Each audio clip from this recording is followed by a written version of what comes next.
okay? And we are going to get started with Dr. Latris Brooks, just in case none of you remember. But she is here, and she's going to help us through, get us through this end of, what is this?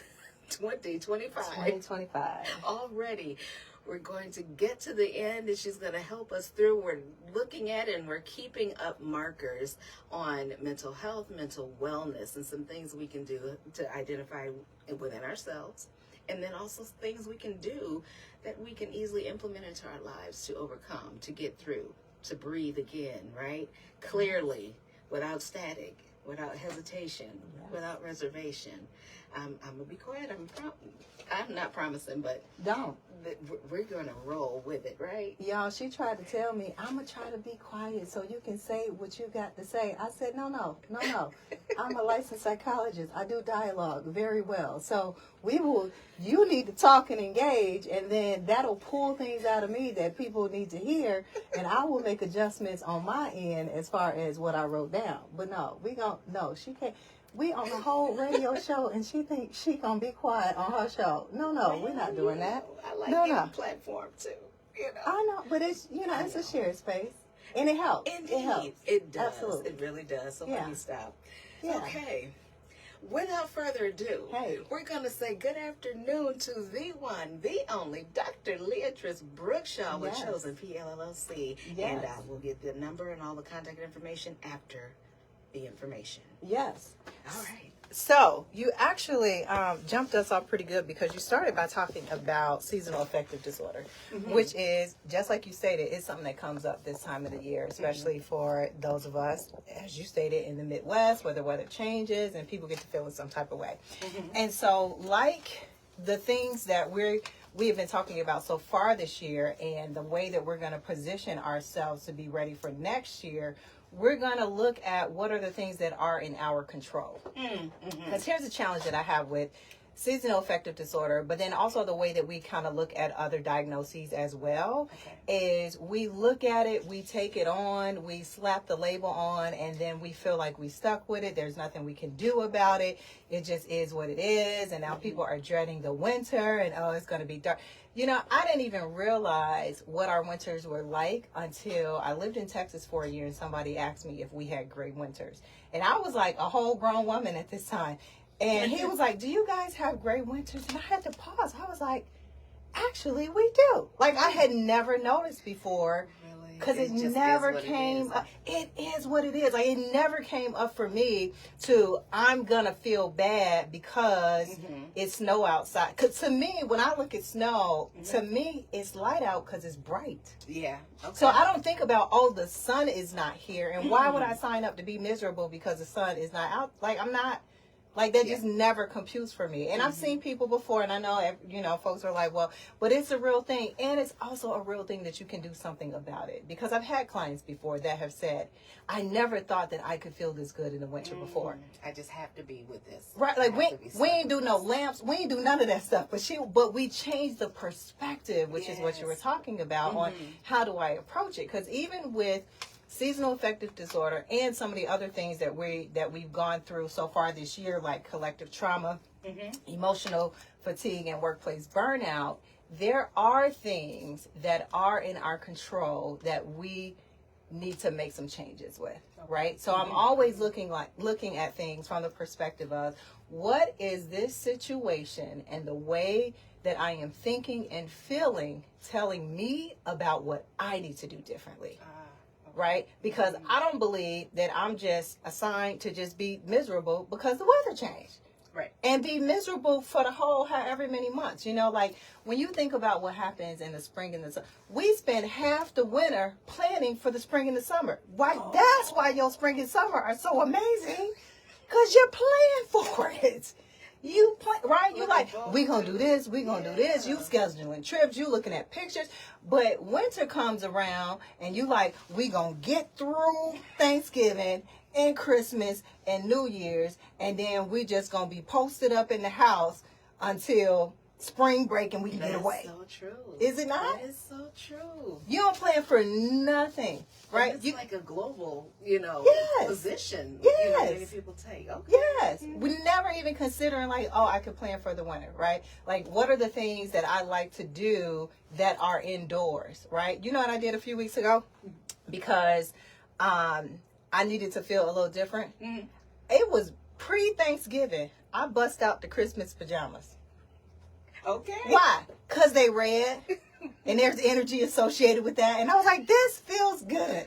So I'm just going to put them on, right? Because usually you have a lot of excitement and energy.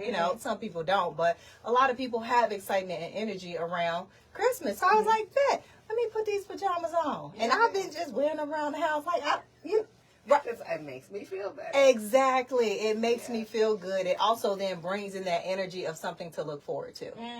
Yeah. So don't plan all your activities around Thanksgiving and Christmas. Leave some for January and February. Please. After, right? Like, plan and be intentional. And so with all of these things, again, the collective trauma, emotional fatigue, workplace balance, there are things that we can do to adjust to what's happening to us so that we have a better experience. We don't just have to lay down and take it. Amen to that. Yeah, we don't just have to lay down and take it. So, and now is, because the end of the year, it's the best time to do it. Why? Because I have this saying about using transitions well. So whenever there's a transition, especially when it's a natural transition, it's the best time to make a change. Why? Because if you make the change in a transition, even if people are feeling some type of way about it or about you, they're going to attribute the change to the transition, not to you personally. Okay. Right? So if you want to make a big change in, like one of the things we talked about with the things we've discussed in August, these last 3 months. I'm like, I can't even call them right quick. Okay, but September, October, November. Yes. We've talked about things, and you may say, I want to do something different. I may want to establish a new boundary. I may want to establish a new routine or a new way of approaching a friendship, a relationship, work, whatever it is. If you do it in this transition into the new year, guess what people are going to say? Oh, it's the new year. It's the new you, right? They're less likely to feel like you just woke up one day with an attitude and was like, I got this boundary, right? So transitions are the greatest time to do something new. But you have to be prepared. You have to be thinking about it in that way so that as it's coming, you can use it and you can talk to people. Hey, you know what? You can actually say that to people. Look, it's 2026. I'm finna be on one. Okay, like let me just let you know. Y'all buckle up. Just buckle up, and they're gonna be like, okay, because they're expecting something to be different because it was a transition, right? Transition is about change, and people are more, because so many people struggle with this idea of change. If it's the change that's already happening, they're more likely better able to cope with whatever the change is. And they just gonna say, okay, but you got to be prepared to roll it out. I like that. Yeah, I like that. You got to be prepared to roll it out. So just roll it out. Be like, look, this is what we doing. I shall. Yeah. I shall. Yeah. So you begin new. You try something else out. You have to see what you need. And that's where we're going to be picking up today, is looking at closing the chapter and opening the future. So we're going to close out 2025 and leave some stuff back there that didn't work so well for us. And we're going to open up the future and position ourselves to do well and to have what feels like a life closer to the one we say we actually want. Not this one that's just happening to us because life is lifing. Yeah. So take charge. Get in control, put some things in place where you're back in the driver's seat. Absolutely. Okay. That part. Okay. Back in the driver's seat. Because a lot of times you sitting in the driver's seat, but you ain't put your hands on the wheel, do you? Come on. That's scary for you and everybody else in the car with you. Like, what is happening? It reminds me of parenting and how sometimes people try not to have too much structure for kids. Oh, I want my kids to be. kids love structure. And I've said this before. We are just bigger kids. We still people. They're people. We are people. We just got bigger. We just got older, right? Structure works well for kids. Why? Because it lets them know what to expect. It lets them know what's going on. It creates safety. People talk a lot about psychological safety. It creates safety because there's consistency, because there's trust. And we need to create that same kind of structure. What structure do we need on our lives as adults to help us to flourish? Yeah. Right? Because you see kids that have been in situations where there was no structure and they were all over the place. Yes. All over. And then somebody comes in and introduces some structure, some expectations. And now these kids that you never thought had a chance actually got it together and act like they got some sense. Absolutely. Right? That's us. That's us in our own lives. But as adults, we are responsible for corralling the things, whatever those things are. And you were talking earlier about my therapy practice. We will help you. Therapist's job is to help you corral all the things. Right? You don't have to figure it out by yourself. And I think that's one conversations I've been having recently with people is noticing and me trying to get, so my word for this year, or my presence place, as I have branded it, is people. And it's been now, it came up as people because people be people in and I be feeling some type of way. Okay. Right? And so I didn't want that for myself anymore. Right? And I realized that was a growth edge for me.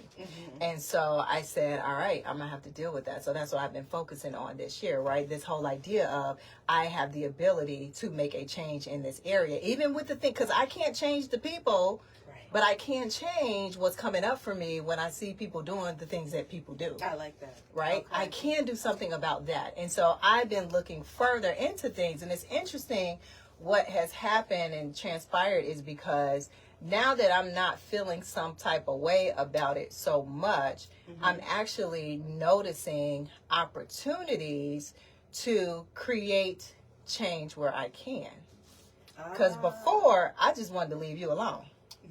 Now, because I'm not so bothered, I'm like, no, I don't have to exit stage left. I might be able to stay in the game a little bit and then make some adjustments because I also realize that sometimes when people are peopling, they just don't know what else to do differently. But I personally, I didn't know that was a thing. Because I'm the kind of person that like, we gonna figure this out. So now I'm at this, we gonna figure this out as it relates to people.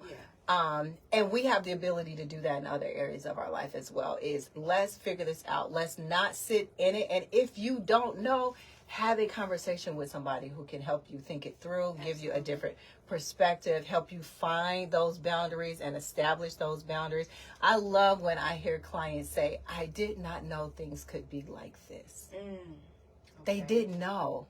They didn't know. Like they heard of it, but it was somewhere out in the clouds in terms of the way, like people are like, oh, well, you know, your marriage should be like this, or your work environment should, they didn't know. That it could be different, but this is where the therapist comes in, or the executive coach, which I do, comes in, where they're able to see things, see blind spots that you don't know, to be able to identify a system, a structure, a process, a different way of thinking about things that gets you closer to where it is that you say you want to be. Not just accepting what is, because that's the only thing that you came up with about how it could be. I like that. Yeah. My gosh. So, yeah, you have to come back just on that piece alone. Yeah. But the first part is, so here's what we're looking at today. We're looking at 3 words: reflect, reframe, reignite. Reflect, reframe, and reignite. So the first part is to reflect. And reflecting is about looking back to see what happened. Like, I can't do anything about anything that I don't know is actually happening. I have to be aware. So one question that you can ask yourself when you were thinking about like the year as a whole, what did this year teach you about resilience, clarity, and connection? Because we talked about a lot of things. Again, we talked about collective trauma, emotional fatigue, workplace burnout. These are all things that exhaust us, right? We find ourselves in situations having to deal with things and they're exhausting us. They're taking something out of us. And we don't need that to happen because that's interfering with the way that we do life. Yes. So think back about, what did you learn about what you need? What became clearer to you about what you need? What are those spaces where something was showing up, you were showing up in a way that you didn't really want to show up, but you like, Dad, why I keep doing this, right? Like, that's a clue that maybe this thing needs my attention, right? What did you learn that you needed in relationships with other people? What did you learn that actually went well? Like, I tried this thing and it worked out well for me. You know, what became clearer to you that you understand in a different way that you had not seen before. And so it's not that we need to just push harder on things, because that's what we do. We try to push harder. It's not that we need to reevaluate the structure, reevaluate the process, right? So here's when I was having a conversation with somebody earlier this week, and I was recognizing something. In the midst of increased demand, quality started to crumble. Oh, yeah. Right? Yeah. Quality in the way that we show up in relationships, quality in the work that we're doing, it starts to crumble in increased demands if we don't change the structure to be able to hold the increase. Ooh-wee. That's good. Right? Okay. You have to change, I'm not saying that word, change the structure. Change the system.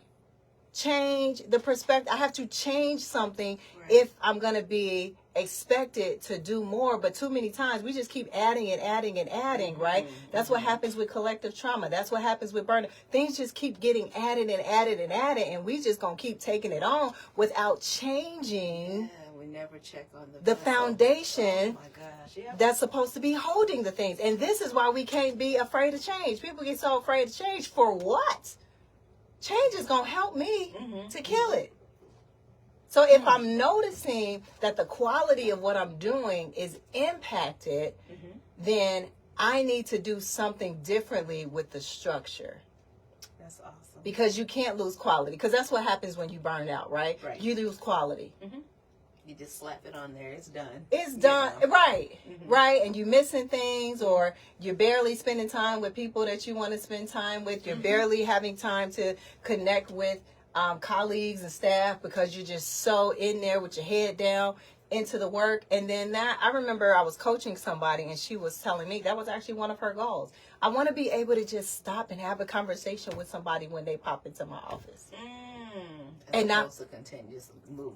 Right, as opposed to let me hurry up and answer this question so I can get back to this thing. Guess what we did? We created structures. We went through all of her systems and we reorganized them. Wonderful. So that she would be able to show up. But you have to then too, yes, you have the system, but guess what? When something else gets added, you got to reevaluate. Is the system going to still hold? Or do we need to change? Or do we need to change it? Do we need to change it? Right? So think about this like something that's popped up for me. Kids. Kids grow, and we know that, right? I was at the store the other day, and there was a toddler, and the parents had all these clothes piled up on the counter. Because why? Because the foundation of the kid is changing.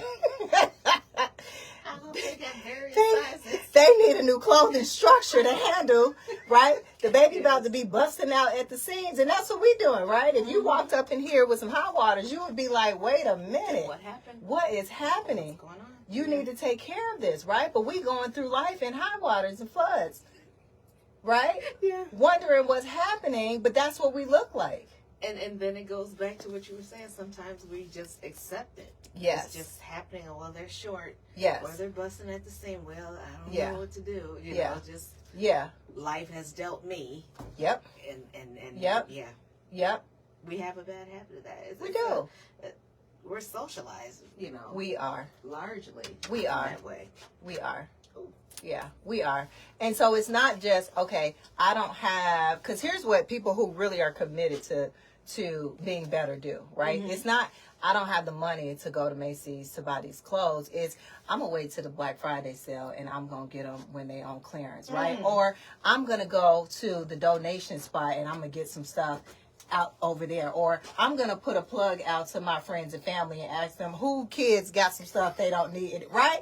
You Yes. figure it out because you want your kid to have a good experience. And we have to do that for ourselves. We have to stay in the game long enough to figure it out. And instead of tapping out and just saying, oh no, this just is what it is. Right. So here's what I say, because for a long time, I was like, I do not like that statement. It is what it is. So here's my version of that. It is what it is until it's something different. I love it. Until it's something different.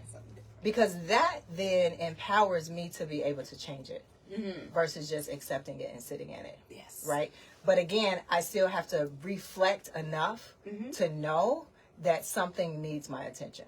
So we got to look back. So look back at 2026, at 2025, see what has happened. What are some pain points for you? What do you want to change? What do you want to be different for you? I love it. And then make some decisions and prioritize. And you don't have to choose all the things.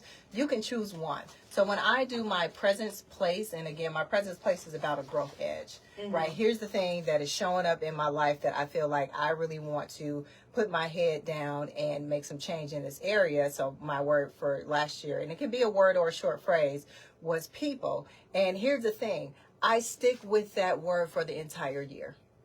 And somebody asked me recently, they were like, well, why do you do it for a whole year? Because it's a whole lot to learn.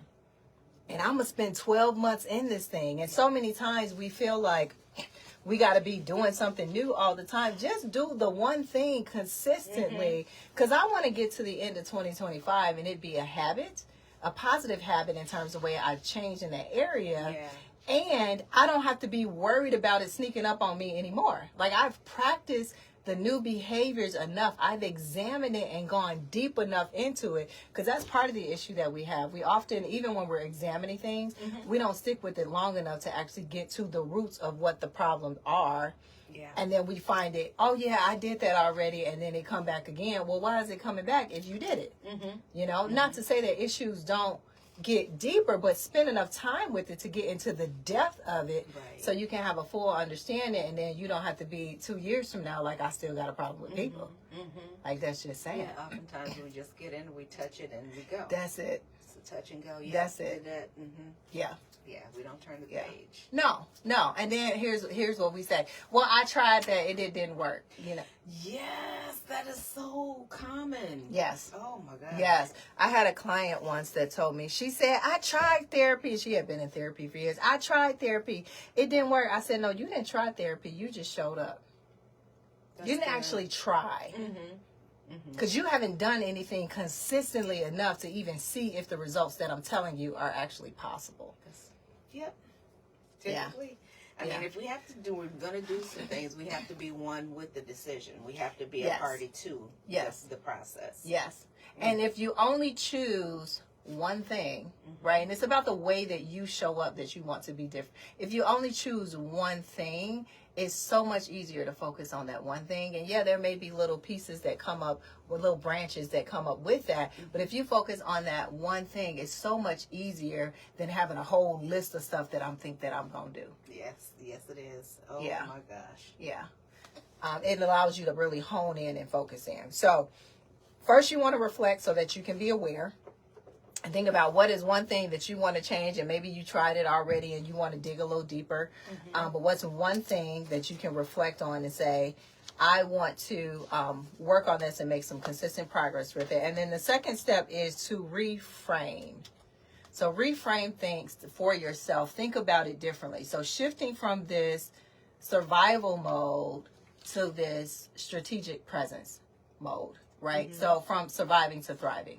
I'm just getting by, right? When we were talking about burnout, we were talking about how it's not a badge of honor to say that I'm burnt out, to say that I'm so exhausted and tired. Well, why would you do that? Is that a goal? Right. Like, why is that excited? Like, why, but that's what we feel. And I understand that sometimes that's the message that has been sent to us, but it's not helpful. It's costing you. So we need to we need to reframe it in our minds in terms of what the goal is and establish an opposite goal or a different goal from what our current situation is. So again, mine was people, because people were peopling and I was feeling some type of way. And I didn't want that for myself. I did. She laughing at me, y'all. Way to be honest. Yes. Right? I'm like, I'm not finna keep being stressed out. I'm not finna, I don't want to be looking at you sideways. I'm known to have facial expression. I don't want to be looking at you sideways. I don't want to be thinking some type of way about, like, right? I just need to figure it out. And hear me when I tell you, because the heat has really gotten turned up on me these last few months. I've been really charged to, like, practice this stuff I've been learning all year. Yes. I am killing it. Hey. Okay. And so excited because these mugs is turned up. What she got?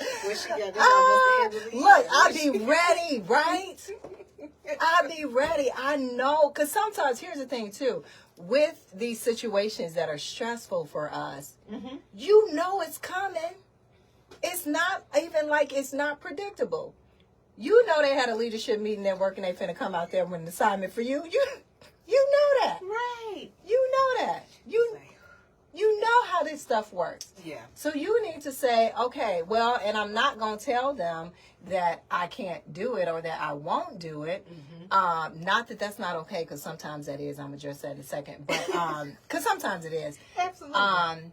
But you need to be ready for it instead of just, here they come again, and now you got an attitude and you looking at them sideways, right? And so here's what I say when I'm address it. It is absolutely, and I know some places people may not feel safe enough to do this, but one of the things that I encourage people to do is when things get added to your plate and you know that, okay, I can't keep up with this or the quality of somewhere else is going to lack, then you can make an attempt to do it. But at some point, if it's an unrealistic expectation from the people that are giving it to you, then it's okay to go back to them with a list. And say, here are all the things that are currently on my plate. And I know you want me to do it, add this thing on. I'm going to need something else in order to make that happen. Yes. Right? Yes. I need a new system. I need an assistant. I need a new structure. I need a whatever. I need you to take something off the plate. Like so it's not telling them, no, I won't do it. It's that I need some additional support in order to make this happen. Because I think we all know somebody that has had a job, and when they left, they had to hire 3, 4, 5 people to do that one person's job, right? Because they just kept taking it on and on and on, and not really making an adjustment, not asking for what they need, probably because they're wearing it as a badge of honor, or maybe they didn't think that they could. In the forefront of people's minds for them to know, like, yes, and I want to do that for you, and here's what I'm going to need in order to make that happen. Yeah. So don't be ashamed. Don't be ashamed, Speak Martinez. up. No. Talk about what you need. It's your health. It is, because it's going to cost you. It's going to cost you at the end of the day. And that's the part that, even when people get sick, one of the things, I remember having COVID and reminding myself after I started to get better, to remind myself when I was dragging through the day, your body is still recovering. It's okay to take a nap. It's okay to sit down somewhere. Your body is still recovering. Reminding myself of what I needed. And if that means that I have to push back a deadline, then I'm going to push back this deadline, because either I'm going to crash out now or I'm going to crash out later. Like at some point the crash is going to happen, right? Or I can slow down now and then I don't have to crash out later. But the time that needs to be had to recover and to function well has to be had. Absolutely. Either proactively or reactively, but it has to be had. And so we have to get to this place where we're doing things proactively. Yeah. Because here's the thing too. If people know that our process is when something gets added to my plate, then I'm going to reevaluate, I'm going to restructure, I'm going to change, I'm going to use it as a transition. Guess what?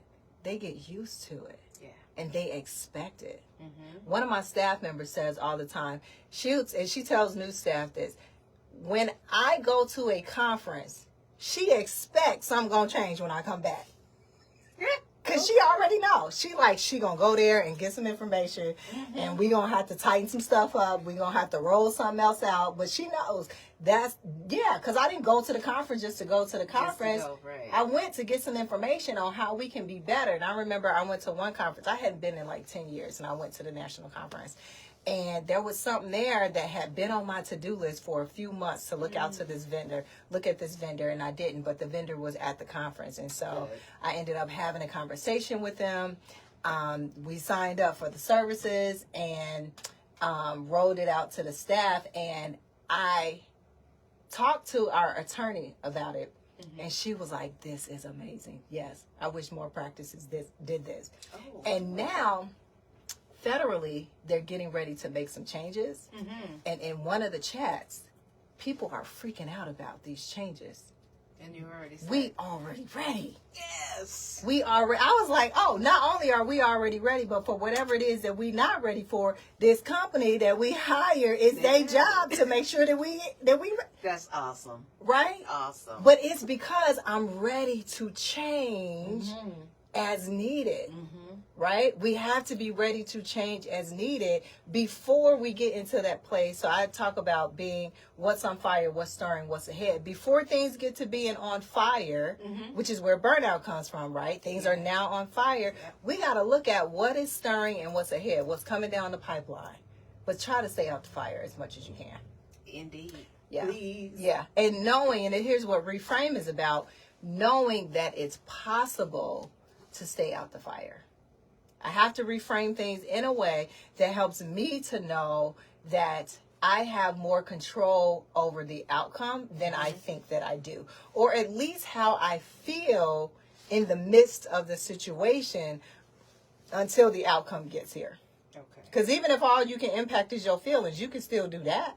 You may not be able to change the situation. Like I know sometimes people have health conditions. You can't change what's going to happen or how it's going to unfold, but you can change how you feel about it in the meantime, right? One of the things that, I've heard a number of times, and it's not foreign to folks, is that, when people are dealing with major health issues, that their mindset matters. Yes. Right? To how well they improve or don't improve or their longevity because of their mindset, right? Because if your body is all working together, right? Your brain, your body, everything is working together.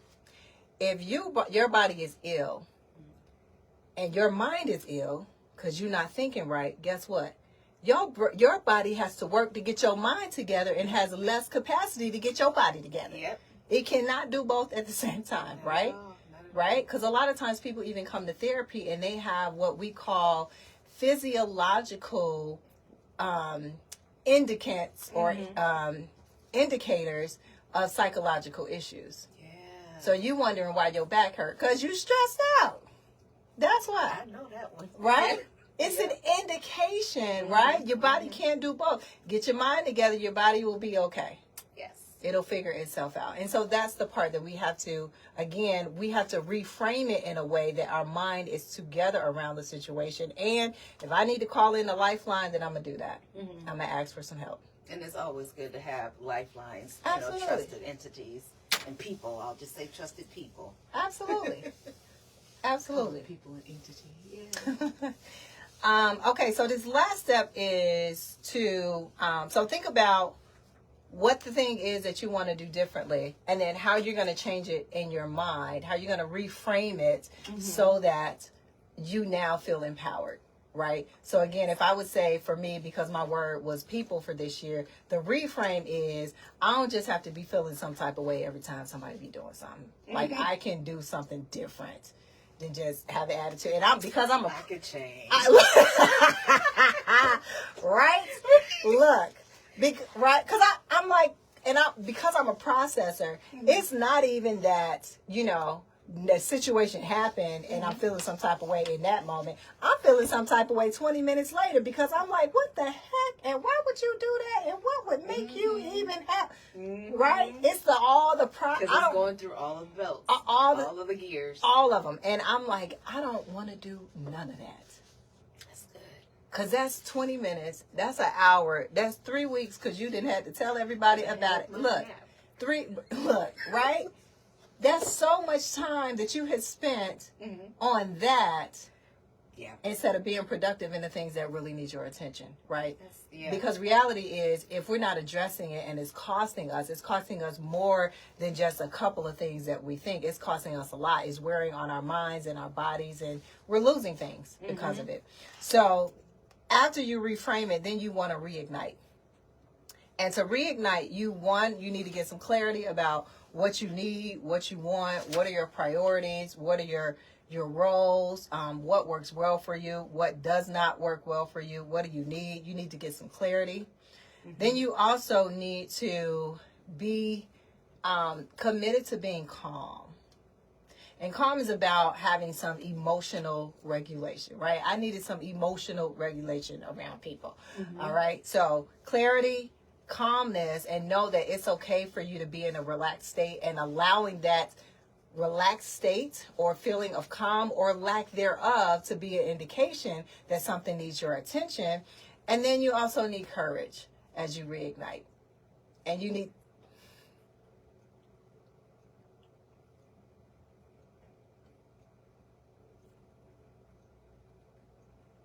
and we're back. all right. And so you need the courage. You need the courage to reignite so that you can actually make the changes that you need to have the life that you want to have. Absolutely. Yeah. Courage. Yep, that's what the Cowardly Lion needed. Yeah. Courage. Because sometimes when you have the courage to make the changes, you know, I was talking to somebody earlier this week about something that I was trying to get some understanding of, and I'm like, what is happening, right? This is not. And as we got into the conversation, and it's not a conversation that I like to have, but it needed to happen. And the person said to me, I am so glad we're having this conversation. Matter of fact, let's have it every month. Oh. Yeah. Okay. Because it was helpful for them. I had the courage to be able to say, something is missing here, and it's not working for me. And then in the conversation, I found out it wasn't working for them either. Right? Okay. Somebody got to say something, Yeah. right? So now we're making changes that are better for everybody. And so we sometimes, because out of fear, we don't say anything. But if we had the courage, we now have the ability or the opportunity to impact somebody other than just ourselves. Because somebody else is going to benefit from the change that we recognize needed to happen. Because we don't want to rock the boat too often.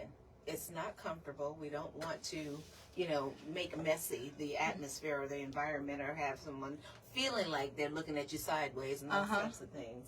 Yeah. So courage is powerful. Courage is strength. And here's the thing too.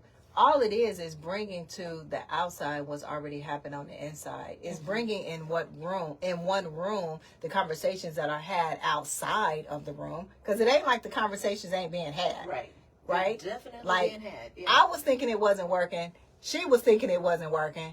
We just need to talk about it together that it's not working. Those thought bubbles need to crash. Exactly. Exactly. And so too many times we're afraid to do it because we have already determined that there's going to be a negative result. But again, we need to reframe that in our mind as well. Reframe the possibility of what the result and the outcome could be. Okay. And if it's not what it is that we want, then we just gonna have to go in a different direction. All right. And maybe this is just not a good fit. You're absolutely right. So, Doc, can you do me one favor? Yes, ma'am. Kind of gather up, recap the 3 R's, Yes. and give your contact information for Yes. the people. Yes. So as we are entering into this new year and we are thinking about what do we want, we're closing this chapter and we're opening a future. You first want to reflect on 2025, and you want to think about what worked and what did not work well for you. What is the growth edge? What is the next step of something that you want or need to happen in order to maximize 2026 for you? So reflect will help you to start with the foundation. then you want to reframe some things. So whatever those challenges are, or the one thing that you're deciding that you really want to focus on, you want to reframe it in your mind so that you feel empowered to create the change that you want to see. If you're telling yourself that, no, this can't happen, or no, this is a hard thing, then it won't happen. But if you reframe it as something that you have the ability to control, or to at least implement something, then you'll do that. And then you want to reignite, and you want to feel excited about the change that's going to come, about the newness of what's going to be different in your life. And in order to reignite, you need to have clarity about what you need. You need to be calm and know that that is the state that you want to live in. And then you need to have courage, the courage to do the things differently that need to happen to get to the results that you ultimately want to see. All right. And as you all know, you can definitely give Dr. a call. Yeah, so we are Chosen P LLC. Our number is 866-232-5389. Again, it's 866-232-5389. And we thank you so much this first Saturday and last time for Doc to be in the house. Yes. Maybe we got to move you to twice a month. I don't know. and a midweek something. But thank you so very much. It is definitely important as things are shaking up and winding down, depending on which part of the world we're on or in. With mental wellness, mental health, those are important things. We need to be able to normalize those conversations. So thank you so much for agreeing to come back. Yes. And hopefully that landscape looks real good for you in 2026. Hey, yes, ma'am. Okay, so y'all heard it, right? Okay. Yes. But thank you so very much. Dr. Leatrice Brooks, everybody with Chosen PLLC. Yes. She is one to bring all the real to you, okay? Just as we're real people, you know, no sugarcoating. I have never known her to sugarcoat. So definitely she's one to talk to, and she doesn't mind sharing your information with others, and with your permission, of course, and just, you know, getting that neighborhood, getting that village model back to help bring strength back to us. Yeah. Notice I said us, because we all need a little help sometimes. Absolutely, all the time. Right? All the time. time. Yeah. ALLTHETIME! Exclamation point 3 times. Thank you so very much, Doc. Yes, and ma'am. definitely continue having a wonderful holiday season. Yes. And we'll see you next year. Yes, ma'am. All right. I'll see you there. Top of 2026. All right. Coming at you. She's gaining on you. She's, people. While people are peopling, she's working that thing. Yeah. And she's mastering it, right? Absolutely, because I already got my phrase for next year, but we'll tell you about that in January. Oh, wow. Okay. Hey, yeah. Can't wait. Well, thank you so very much. And you have a beautiful one. You as well. Much love to you. Yes, ma'am. All Take right. care. And with that being said, we're